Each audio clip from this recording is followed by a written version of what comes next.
Jesus disse aos seus discípulos, verso 1 do capítulo 16 do Evangelho de Lucas: o administrador de um homem rico foi acusado de estar desperdiçando seus bens. Então ele o chamou e lhe perguntou: o que é isso que estou ouvindo a seu respeito?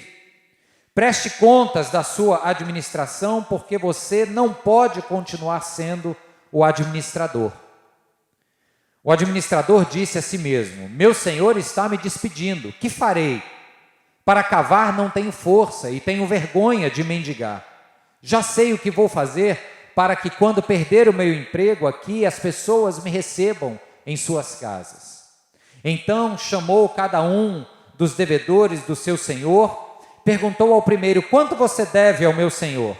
100 potes de azeite, respondeu ele. O administrador lhe disse: tome a sua conta, sente-se depressa e escreva 50. A seguir ele perguntou ao segundo: e você, quanto deve? 100 tonéis de trigo, respondeu ele. Ele lhe disse: tome a sua conta e escreva 80. O Senhor elogiou o administrador desonesto, porque agiu astutamente, pois os filhos deste mundo são mais astutos no trato entre si do que os filhos da luz. Por isso, eu lhes digo: usem a riqueza deste mundo ímpio para ganhar amigos, de forma que, quando ela acabar, estes o recebam nas moradas eternas. Quem é fiel no pouco, também é fiel no muito. E quem é desonesto no pouco, também é desonesto no muito. Assim, se vocês não forem dignos de confiança em lidar com as riquezas desse mundo ímpio, quem lhes confiará as verdadeiras riquezas? E se vocês não forem dignos de confiança em relação ao que é dos outros, quem lhes dará o que é de vocês? Nenhum servo pode servir a 2 senhores, pois odiará um e amará outro, ou se dedicará a um e desprezará outro. Vocês não podem servir a Deus e ao dinheiro. Senhor nosso Pai, ainda estamos aqui, Senhor, a te pedir por clareza, por entendimento, por penetração, meu Deus, da tua palavra em nossas mentes e em nossos corações. Fala com teu povo, Deus, transforma-nos pelo poder da tua revelação. É o que oramos, em nome de Jesus, amém. Pode se sentar.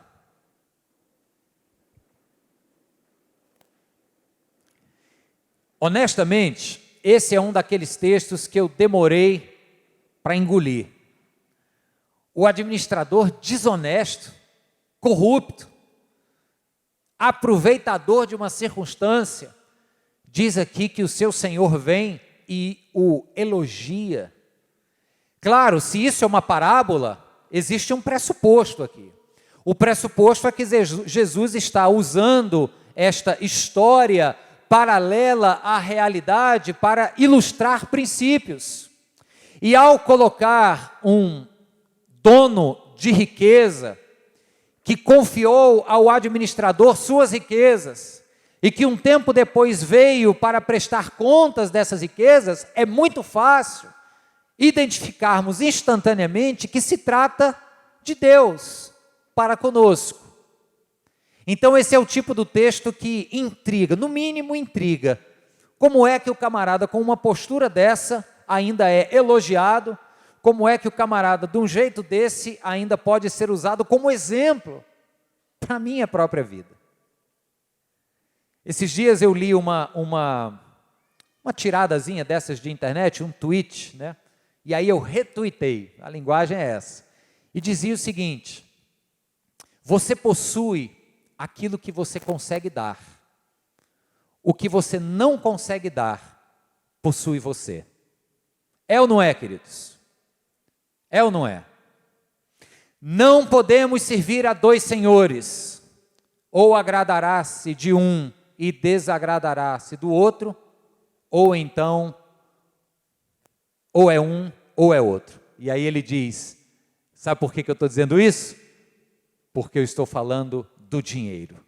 Jesus falou mais de dinheiro do que de céu e inferno. E não porque ele estivesse preocupado com questões materiais, tipo benesses da vida plena material. Não era esse o foco de Jesus. A preocupação de Jesus é porque ele, como nosso Criador e Criador de todas as coisas, sabia do poder espiritual que o dinheiro exerce na vida das pessoas. Portanto, ele diz, não é possível servir a Deus e ao dinheiro. É como querer servir a dois senhores. Você vai acabar se agradando de um e desagradando o outro. Quando a história, então, nos apresenta esta parábola, ela introduz, e é Jesus quem introduz, a imagem de um administrador.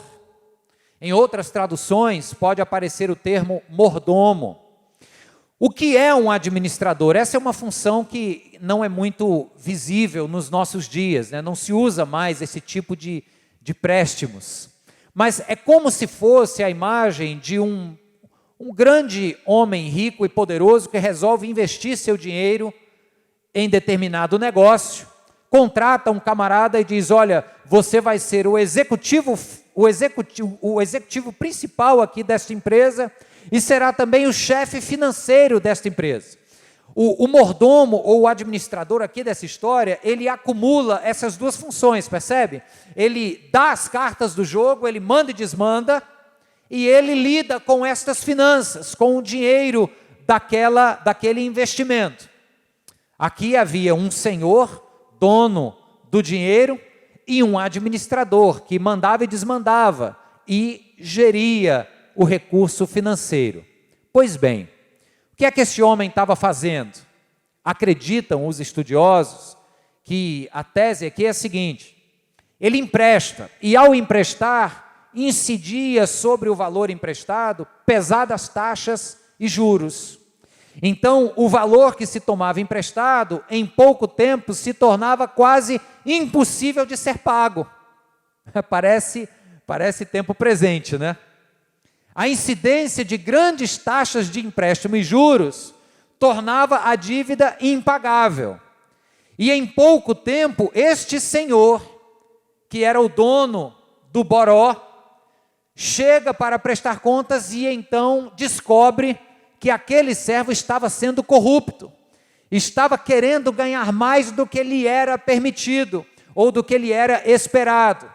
Ele então imagina que o pior está chegando, vai ser demitido, e ele é muito sincero, ele diz assim no texto, eu não sei botar a mão na massa, eu não dou certo com a lavoura, com o campo, eu não dou para isso.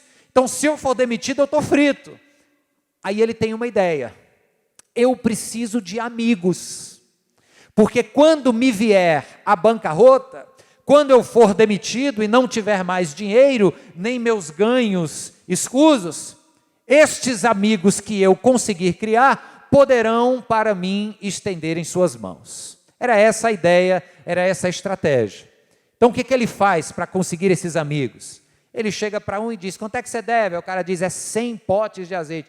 Corta aí pela metade, descontão de 50%. E você, deve quanto? Aí eu devo também 100 tonéis. Uma medida que era algo em torno de 200 a 400 litros de azeite. Pois, meu amigo, desconto aí de 20%, diz que é só 80%. Escreve aí. A turma gosta. O pessoal se sente assim prestigiado, aliviado daquela dívida difícil. Aí chega o Senhor, e repito para você, para mim é surpresa, porque é difícil de entender isso, vê que o servo que vinha sendo desonesto, fraudulento, opressor na incidência de juros e taxas, e o elogia, mas o elogia pela sua astúcia. E diz assim, você agiu de maneira astuta, você soube lidar bem com a situação, você soube lidar com esta crise. E aí ele se volta para os seus discípulos que ouvem esta palavra e diz assim, os filhos deste mundo, ou seja, no contexto secular em que eles vivem, eles têm muito mais traquejo e muito mais jeito para lidar com as coisas do que os filhos da luz. E então ele conclui de uma maneira preciosa, ele diz, usem, portanto, as riquezas deste mundo para conseguirem amigos que os acolham na eternidade. Essa era a mensagem que Jesus queria passar. Eu vou concluir falando dessa história de amigos que nos acolhem na eternidade. Mas antes, tem dois princípios importantíssimos desse texto que a gente não pode deixar passar, senão nós perdemos um dos grandes ensinamentos da palavra para a nossa vida prática cotidiana. O primeiro deles é que, agora que você já sabe o que significa ser este administrador, este mordomo, que tem ingerência sobre toda a propriedade de seu senhor, mas não é dono de nada, esta é uma figura de linguagem para denominar quem nós somos e o que representa para nós o nosso dinheiro, os nossos bens e pertences. O que chamamos de nosso, na verdade, não é nosso, pertence a um outro dono. O que nós somos? Nós somos mordomos, administradores. Aí você diz, opa, peraí, mexeu na propriedade privada, estragou a história. Porque é assim, mexeu no que a gente diz que é nosso, já se dá um passo para trás. Espera aí, que papo é esse? Que eu saiba, eu trabalhei para ganhar o que tenho, que eu saiba, se não me falha a memória, fui eu quem corri atrás, o suor que escorreu foi da minha testa, fui eu que estudei, me graduei, me pós-graduei, dou meu gás, tenho parcela extra por titulação no meu salário. Espera aí, que história é essa de dizer que não é meu? Aí eu te pergunto de maneira bem simples, você está vivo para poder trabalhar? Sim ou não? Quem te deu a vida? Você tem saúde para levantar da cama e produzir o dinheiro que você ganha? Quem te deu essa saúde? Você tem títulos, graduações e pós-graduações? Quem lhe abriu oportunidades? Quem lhe deu condições? As circunstâncias na qual você nasceu lhes foram favoráveis para que você hoje tenha o que você chama de seu? Sim ou não? Sim, porque ainda que você diga, eu sou um bom empresário, um bom profissional liberal, eu consigo, eu dou meus pulos, faço e aconteço, se você tivesse nascido em outras circunstâncias, talvez você não estivesse onde está hoje. Quem se acha muito bom, dono, rei da cocada preta, vai lá, faz e acontece, ganha o dinheiro que chama de seu. Imagine se você tivesse nascido no século XIII, num monte lá no Tibete, no meio dos monges, certamente você não ia alcançar e nem teria o que tem. Então assim, a saúde da qual você goza, a capacidade de ir e vir, a inteligência que foi trabalhada pelos cursos e etc., as circunstâncias nas quais vocês nasceram, tudo isso chegam para nós como dádivas do Deus Todo-Poderoso e Criador. Ele que se chama o dono de todo ouro e de toda prata, Ele é o dono de tudo. Nós somos o quê? Proprietários? Não, nós somos administradores. E na categoria de administradores, nós precisamos cada vez mais buscar saber qual é a vontade do dono para o uso dos recursos. Até quando vamos viver dando ordens, querendo ser o diretor que manda e desmanda, que acumula apenas para si e não reparte, como se seu fosse o recurso, e não é. E eu não estou falando aqui, queridos, de gente rica, de gente que está sobrando, também, mas não apenas delas. O texto aqui fala do pouco e do muito, da fidelidade sobre o pouco e da fidelidade sobre o muito, está claro? Então, este princípio de mordomia, ele é essencial para compreendermos o próximo princípio. Se você realmente crê nessa verdade sobre Deus, de que Ele é o dono destes recursos, de que Ele é quem lhe permite chegar onde você chegou, no pouco ou no muito, não importa. Se Ele foi quem lhe abriu as portas, se você verdadeiramente crê nisso, então você precisa crer no que a palavra propõe como uma relação entre você e as riquezas. O texto aqui fala desta relação do homem com o dinheiro. E nesta relação tem um conceito que de quando em vez é preciso que seja lembrado ao povo de Deus. É algo chamado dízimo e ofertas. Quero abrir um parênteses para falar para vocês o seguinte: esse não é um tema fácil de ser abordado, inclusive do ponto de vista histórico.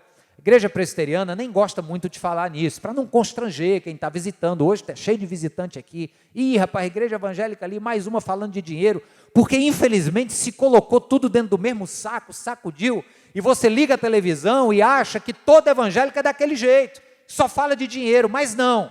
Esse é um assunto extremamente delicado, desconfortável para mim, porém absolutamente necessário que seja falado.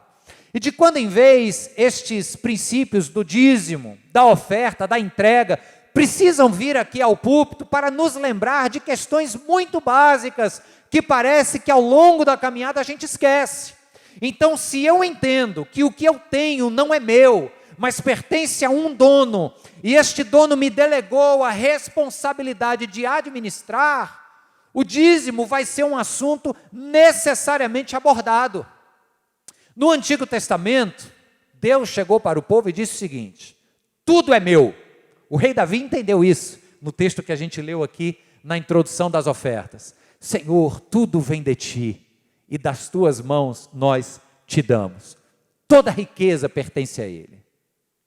Então ele chega para o povo e diz: tudo é meu, você vive e administra, agora você presta contas comigo e me devolve 10%.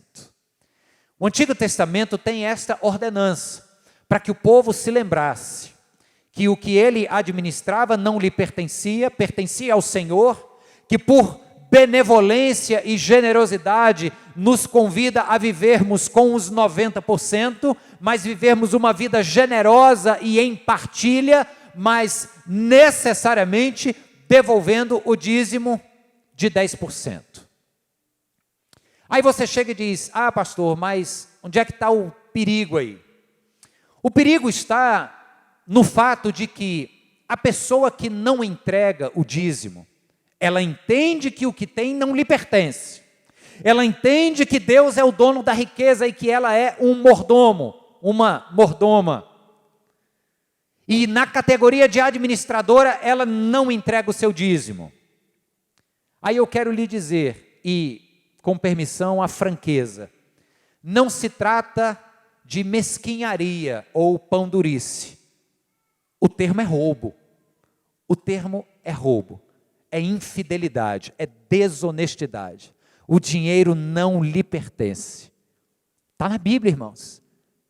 Não me venha dizer que você trabalhou para ganhar. Tem toda aquela argumentação. É Deus quem nos permite tê-lo. Aí outras pessoas podem chegar e dizer: mas pastor, isso aí está lá no Antigo Testamento, negócio de dízimo, nós estamos no Novo Testamento, não é mais lei, é graça e tal. Tem esse tipo de discussão que, se não tomar cuidado, fica só na superficialidade. Aí sobre isso eu quero te perguntar uma coisa, me diga aí, você que conhece o mínimo de Antigo e de Novo Testamento, você acha que os padrões de relacionamento com Deus, os padrões morais do Antigo Testamento, são menos ou mais exigentes do que o do Novo Testamento? Deixa eu inverter a pergunta para ficar mais fácil. Os padrões de Deus no Novo Testamento são maiores ou menores do que os padrões de Deus no Velho Testamento? O que você me diz? Acha que é maior ou menor? Maior. Por quê? Vou te lembrar, Jesus Cristo diz assim: ouvistes o que foi dito, olho por olho, dente por dente, tarará, tarará. Eu, porém, vos digo: ame ao teu próximo como a ti mesmo, ama até o teu inimigo. O que é isso, se não pegar um padrão aqui, colocar deste lado e subir a barra?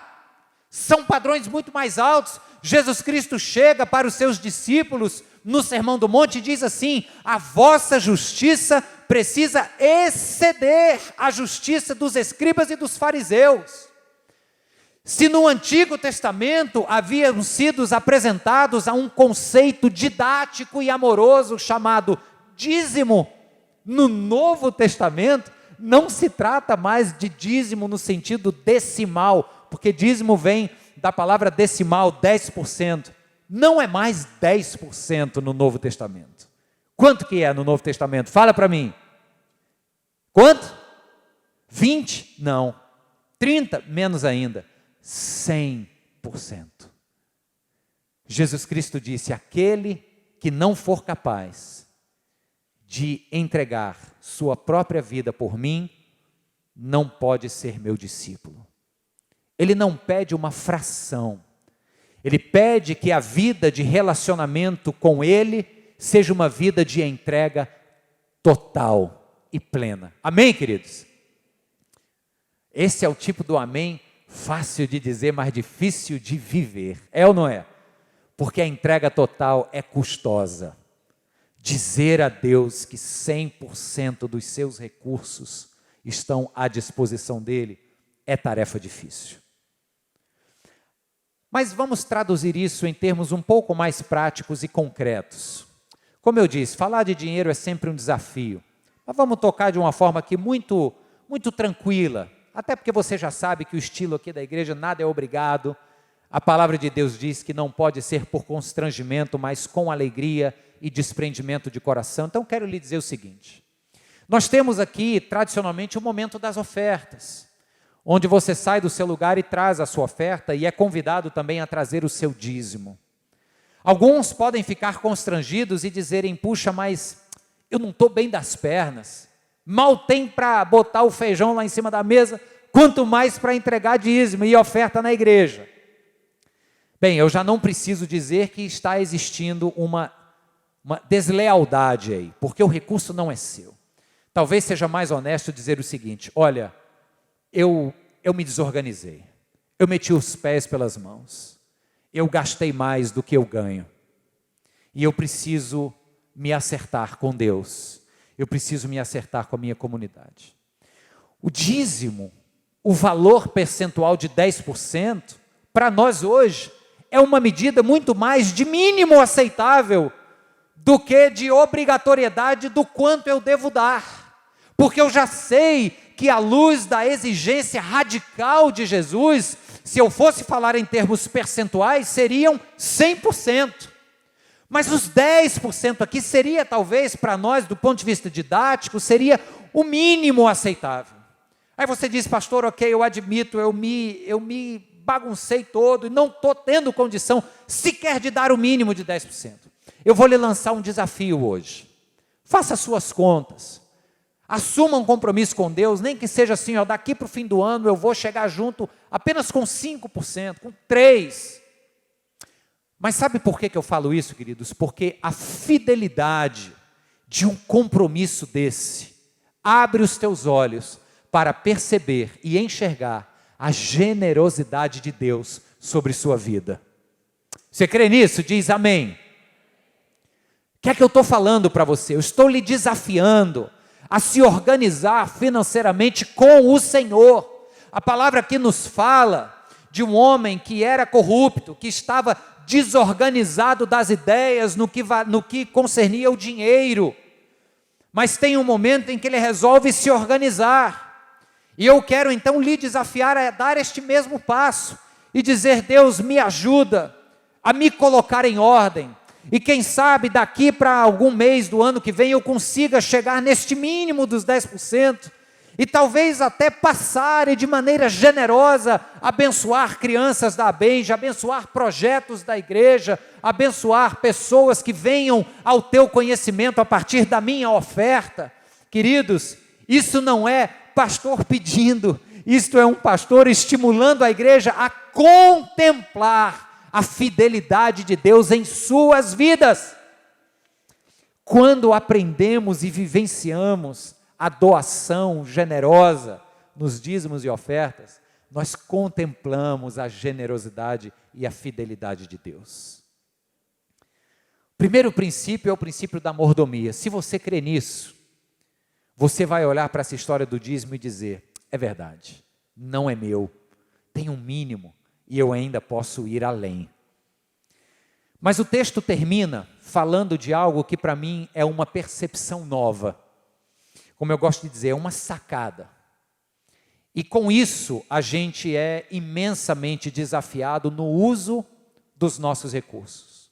Diz aqui no verso 9, Jesus fala para ele: usem a riqueza deste mundo ímpio para ganhar amigos, de forma que quando ela acabar, ou seja, a riqueza, quando se for, estes os recebam nas moradas eternas. Você percebe que tem um contraste aqui. As riquezas deste mundo ímpio e as moradas eternas. As riquezas deste mundo ímpio é o aqui e o agora. Moradas eternas é o ali e o além, como a teologia diz. Qual é o princípio que está em jogo aqui? É como se nós pudéssemos parafrasear o dito de Jesus aqui da seguinte maneira: invistam os tesouros de vocês aqui na terra em tesouros celestiais. Porque os tesouros terrenos, a traça e a ferrugem comem e acabam. A gente não leva nada. Mas existem tesouros nos quais a gente investe aqui, que são tesouros eternos. E nesta parábola, sabe que tesouros são esses? Vou lhe dizer: pessoas. O texto diz que aquele homem foi atrás de fazer amigos, pegou toda aquela propina que ele ganharia, tirou da conta de dívida, sacrificou o seu ganho, investindo esse dinheiro em quê? Na criação de amigos. Irmãos, os relacionamentos nos quais a gente investe são os que vão durar. São aqueles que nós vamos ver na eternidade. Deixa eu te dar um exemplo. Você resolve investir as suas riquezas deste mundo ímpio. Um exemplo bem simples, concreto, bem visível. Você investe os tesouros aqui nas crianças da nossa associação. E a padrinha não uma, nem duas, a padrinha 3.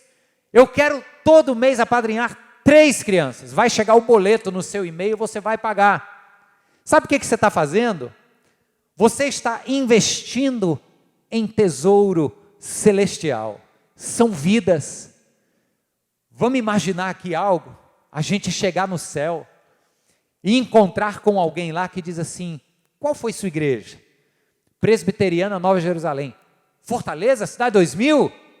Rapaz, esta igreja chegou na minha casa um dia, levou uma cesta básica, foi junto na visita um médico que me encaminhou para um problema de saúde antigo que eu tinha, e essa demonstração de amor concreto pela minha vida fez o meu coração se derramar na presença de Jesus, e por isso eu adentrei nos portais da glória, porque a sua igreja investiu financeiramente na minha história.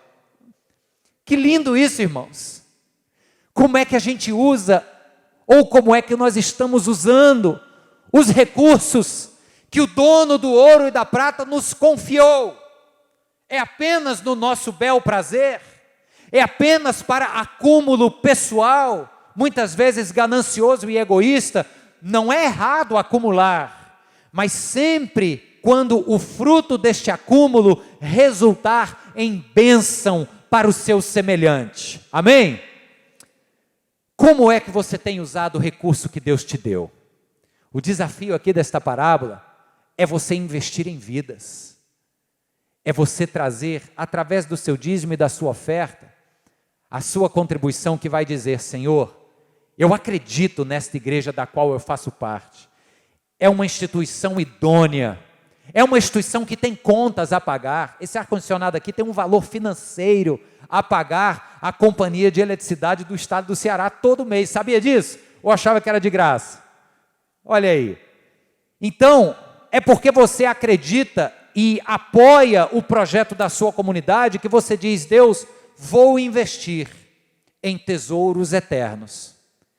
E que você também na sua vida pessoal, a despeito de igreja, cultive um coração generoso, desde a esmola que dá, até outros atos de bênção ao seu próximo que você venha a fazer. Queridos, eu lhes digo, nós temos a alegria, muita alegria, em termos uma igreja grande, bacana, que pode ter momentos como esse, com um grupo Nova Criação lindo. É gostoso você saber que tem um ambiente acolhedor, tudo isso é maravilhoso. são adjetivos que, vou lhe dizer assim com muito carinho, até me envaidecem como líder dessa comunidade. Mas não é nenhum desses adjetivos que eu quero que identifique a nossa igreja. Se tem um adjetivo que eu gostaria que nós fôssemos conhecidos por ele, seria uma igreja generosa.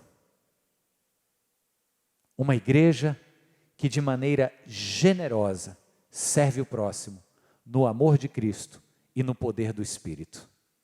Que Deus então nos faça bons mordomos daquilo que Ele tem nos dado, nos faça crescer, multiplicar os recursos. Você vai ter a oportunidade de, domingo que vem, trazer mantimentos para a mesa da comunhão. Domingo que vem é primeiro domingo do mês e a gente ceia juntos. Aí você traz, e normalmente você traz um saco de arroz. Traga uma cesta básica. Quero te desafiar. Pastor, mas vai ser caro.